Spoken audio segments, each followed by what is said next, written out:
Right, let's just jump right in. Welcome. In this explainer, we are tackling something literally every busy professional knows all too well, that feeling of total workplace overwhelm. You know exactly what I mean, right? It's that familiar sensation of aggressively bouncing context every 3 minutes, from a massive spreadsheet to a hyper-urgent Slack message to an inbox that just won't stop refreshing.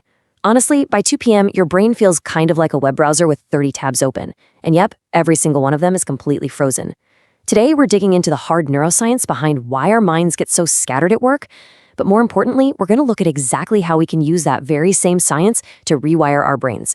We're talking better focus, way less stress, and finally putting an end to that endless negative self-talk. Okay, so let's start with a piece of data that absolutely floors me every time I hear it. It perfectly frames this whole problem. According to research highlighted by neuroscientist Dr. Richard J. Davidson, the average adult spends 47% of their waking life simply not paying attention to what they are actually doing. 47%. To put that into perspective, almost half your time at the office, whether you're reading emails or sitting in some critical strategy meeting, your mind is just somewhere else entirely.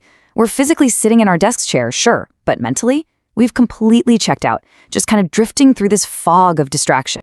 And this leads us to a massive, really crucial realization about our daily struggles at the office. The actual scientific paper that drove this staggering statistic has a beautifully blunt title: "A wandering mind is an unhappy mind." See, when we aren't paying attention to what we're doing at work, research shows we are significantly less happy. It isn't just some productivity issue where, we might drop the ball on a project or miss a deadline. This constant, relentless distraction directly correlates with our overall daily well-being.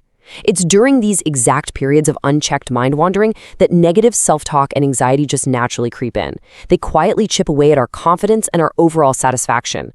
So to really understand why this happens and how to permanently fix it, we need to ground this whole problem in hard science. We have to talk about neuroplasticity.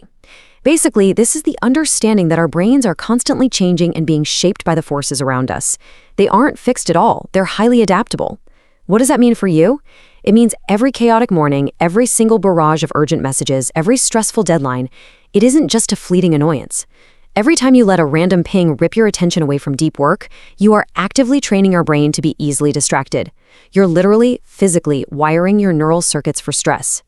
And this brilliantly illustrates the stark choice we all have. Right now, let's be honest, most of us are operating by default. Our brains are being unwittingly changed. They're being shaped by constant emails, stress, and distraction without us even giving permission. But there's good news. We absolutely do not have to be victims to our high-stress corporate environments. No way. We can wittingly change our brains. We can take active responsibility, step up, and intentionally transform the way our minds operate day to day. Okay, so how do we actually pull this off? Well, Dr. Davidson developed this fantastic scientifically backed framework for a healthy mind. It breaks down into 4 fundamental pillars: awareness, connection, insight, and purpose. Now, while all 4 of these are absolutely vital for human flourishing, we're going to keep things super targeted for this explainer. We're going to focus specifically on awareness and insight. If you're a busy professional just trying to navigate a hectic, distraction-filled workday, these 2 pillars right here are going to be your ultimate foundational tools. Let's kick things off with awareness. And I want you to be completely honest with yourself for a second. Have you ever read a whole page of a dense quarterly report or stared at a client email for 5 solid minutes and suddenly realized you remembered absolutely nothing of what you just read? Honestly, I do this all the time. It's such a relatable office experience. Well, in the realm of neuroscience, this right here is the classic textbook example of a total lapse in awareness. So what's the fix? The crucial point is mastering the ultimate antidote to that spacey feeling: meta-awareness. Meta-awareness simply means knowing exactly what our minds are doing at any given moment. Now look, having a healthy mind isn't about never getting distracted. Let's be real, that's literally impossible in a modern office. Meta-awareness is about that exact split-second moment when you catch yourself spacing out during a Zoom call, recognize you're lost, and consciously pull your focus back. Even more importantly, it's about catching that internal negative loop. When you catch yourself thinking, "I am totally going to bomb this presentation," and stopping that unhelpful narrative dead in its tracks before it spirals. Which actually flows perfectly into our next pillar: insight. Insight deals directly with that internal narrative we all carry around all day. When we lack focus and constantly feel behind at work, it breeds this environment of chronic stress and imposter syndrome. And if left unchecked, this negative self-talk is incredibly severe. Consider this alarming statistic. There was a 33% increase in diagnoses of major depression in women over just a recent 3-year period alone. It completely validates that the unchecked stress, the total lack of focus, and those negative stories we tell ourselves at our desks are taking a massive, undeniable toll. But here is a massive paradigm shift for how we actually handle all this. Cultivating a healthy mind isn't about magically forcing yourself to be positive all the time or completely eradicating every negative office thought. That's just not realistic. The real secret is this.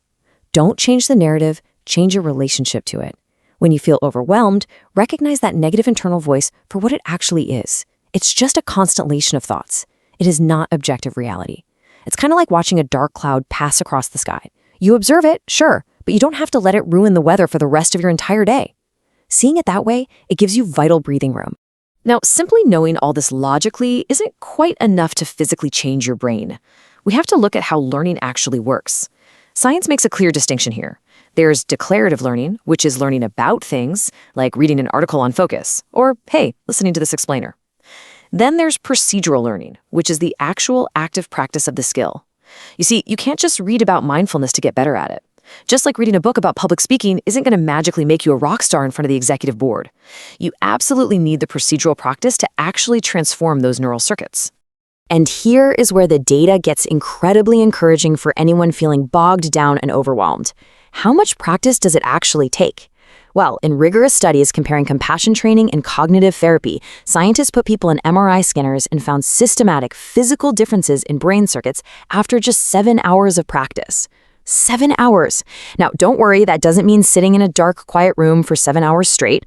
We're talking about cumulative, bite-sized moments of procedural learning that just add up over time to create structural, amazingly rapid brain changes. If finding 7 total hours in your crazy schedule still sounds a bit daunting, let's just reframe it entirely.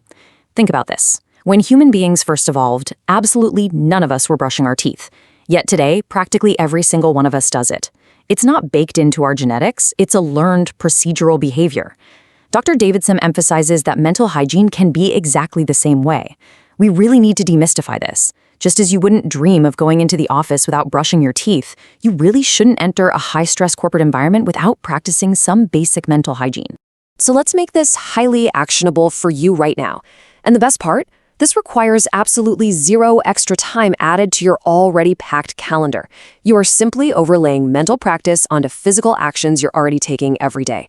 Try this. Step 1. Practice meta-awareness during your commute instead of immediately checking work emails on the train. Step 2.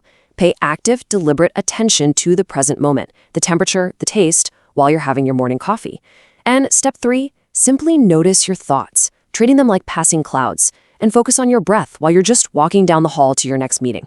By taking these little micro moments to practice awareness and insight, you slowly and deliberately move from being a victim of an unwittingly shaped brain to a master of a wittingly shaped one. It's an incredibly small investment of focus, but with a massive return on your well-being. So I want to leave you with a direct challenge right now.